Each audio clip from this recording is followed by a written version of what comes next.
Chapter 70. Henry straightened up, looking at me from the corner of his eye. Well then, Mrs. Ibarra, you assumed wrong. We were on floor 32 now. Mrs. What? Here at Harlt's, we know everything. He winked right as I was about to ask Henry what in the world he was talking about. The elevator door opened in front of me was Colt, standing no worse for wear, 2 strong men on his sides. He looked so stern and cold as he looked to me. We insisted he have some water while he waited for your arrival. He has agreed to his own terms of drinking water periodically while we finish the tour. I spoke up. You know, if you had some sugar and lemon, it would make it more palatable for him to drink. It's very different than what he's used to. Very well. You, Lindo Zitrone, you heard her. Go prepare his canister as she has instructed. Colt just stared at me from afar. They looked at each other, then to Henry, turned and left. After they were gone, Colt spoke the first time. You sent 2 to make lemonade. 1 to squeeze the lemons, the other to count the sugar grains. Henry smiled. Colt started to come toward us. His steps were like a panther's, precise and quiet.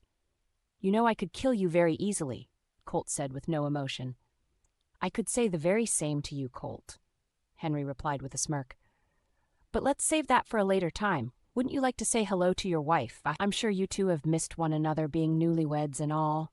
Colt stopped in his tracks only feet away from us. His gaze left Henry's to mine. His eyes softened and confused as my own. He took the side of his arm in his mouth and bit down hard. When his lips left the spot, there was blood dripping down his arm. He came closer, spitting bloody spit on Henry's shiny white leather shoes. Henry did nothing but smile as Colt passed him to come to me. Vida, it's me. I was about to take my arm by my teeth when he grabbed my wrist and kissed it. They could never capture your beauty with one of their tricks. Henry bent down with a hanky and cleaned off his shoe. The men were coming back with a tall metal green canister. The larger one handed it to Colt, then went back to the side of the smaller man. As you instructed us, sir? Thank you. Now if you 2 gentlemen don't mind, we will be on our way. The smaller one spoke. But sir, Mr. Harlt's instructed. Father has his instructions and I have mine. Don't worry, I will take the blame for this. They looked to each other worried.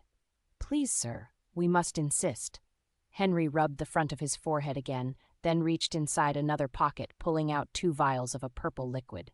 The men stopped moving, their eyes gazing at the vials like a wolf to a fresh kill. It's truly a shame. I was planning on giving you both a vial of bliss, but if you insist on coming with us, I guess I will hold on to these. The men still staring at the vials now being placed back in Henry's pocket. Well, we mean to say, one swallowed hard, that, I guess should.